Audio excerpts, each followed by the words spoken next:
Halo, Assalamualaikum warahmatullahi wabarakatuh. Senang sekali saya dapat kembali menjumpai Ananda semua dalam video pembelajaran Bahasa Indonesia, edisi teks berita. Pada video sebelumnya, kamu semua sudah mempelajari tentang definisi, unsur-unsur, struktur, dan juga ciri kebahasaan dalam teks berita. Materi dasar ini akan menjadi modal bagimu untuk menulis teks berita. Namun, sebelum mulai menulis, ada baiknya kamu mengetahui hal-hal apa saja yang perlu dipersiapkan sebelum menulis teks berita. Untuk itu, pada edisi kali ini, kita akan mengupas tuntas tentang kegiatan pra-menulis teks berita. Bagian pertama, merencanakan liputan. Langkah pertama yang harus dilakukan dalam kegiatan pra-menulis teks berita adalah merencanakan liputan. Perencanaan ini dilakukan dengan menyusun sebuah wishlist atau daftar liputan. Apa saja ya yang harus masuk dalam daftar liputan? Simak penjelasan berikut ini dengan saksama. Daftar liputan harus memuat setidaknya 4 hal penting, yaitu angle, sides, questions, dan pictures. Yuk kita kupas 4 hal penting ini satu persatu. Angle. Angle adalah fokus utama yang akan menjadi topik beritamu. Angle juga akan menjadi poin utama yang akan disampaikan saat menulis lead atau teras berita. Untuk menentukan angle, kita dapat menggunakan rumus adik Simba atau 5W1H. Perhatikan contoh berikut. Dalam sebuah acara pelantikan presiden dan wakil presiden, ada beberapa angle yang dapat dipilih. Pertama, dengan menggunakan unsur what. Unsur ini fokus pada acara pelantikan dan bagaimana prosesi berlangsungnya pelantikan. Kedua, unsur who. Unsur ini akan fokus kepada siapa yang dilantik dan siapa saja yang menghadiri acara pelantikan. Sides. Sides merujuk kepada pihak-pihak yang menjadi narasumber dalam berita yang akan kita liput.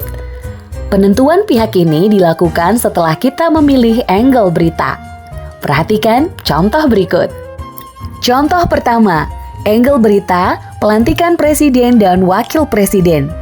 Sides atau pihak-pihak yang akan menjadi narasumber tentu saja adalah: pertama, presiden; kedua, wakil presiden; ketiga, ketua MPR; dan yang keempat, peserta atau tamu undangan. Contoh kedua, angle berita, bencana alam puting beliung yang merusak rumah warga. Sides atau pihak-pihak yang menjadi narasumber adalah: yang pertama, warga korban bencana; kedua, petugas Badan Penanggulangan Bencana Daerah; dan yang ketiga, pejabat daerah. Questions. Setelah menentukan sides atau pihak-pihak yang akan menjadi narasumber, kita perlu menyusun daftar pertanyaan yang akan ditanyakan kepada para narasumber.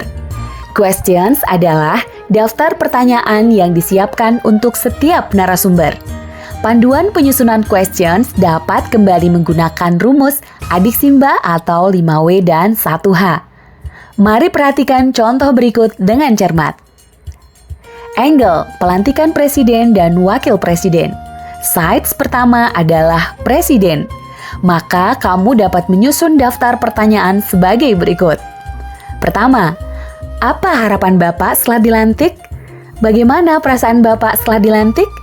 Apa saja program jangka pendek dan jangka panjang setelah dilantik? Dan kapan akan mengumumkan kabinet pemerintahan?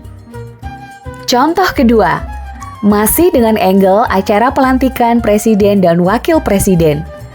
Sides yang kedua adalah ketua MPR, maka kamu dapat menyusun pertanyaan sebagai berikut. Bagaimana tanggapan Bapak tentang pelaksanaan acara pelantikan hari ini? Apa harapan Bapak setelah presiden dan wapres dilantik? Adakah pesan khusus untuk presiden dan wakil presiden? Adakah pesan khusus untuk masyarakat Indonesia setelah presiden dan wapres resmi dilantik? Nah, itu tadi beberapa pertanyaan yang bisa kamu siapkan untuk pihak-pihak yang menjadi narasumbermu. Siapkan daftar pertanyaan untuk semua narasumber atau sites yang telah kamu tentukan. Wishlist atau daftar liputan terakhir yang harus disiapkan adalah pictures, yakni data pendukung berupa foto, grafik, video, dan lain-lain tentang objek beritamu. Objek yang akan difoto sebaiknya ditentukan sebelum kegiatan peliputan.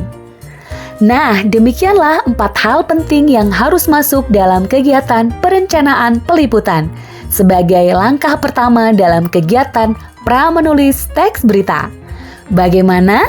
Apakah kamu sudah siap untuk merencanakan kegiatan peliputan? Ayo, berlatih menyusun wishlist atau daftar berita sesuai dengan minat dan bidang yang kamu kuasai. Selamat berkarya! Wassalamualaikum warahmatullahi wabarakatuh.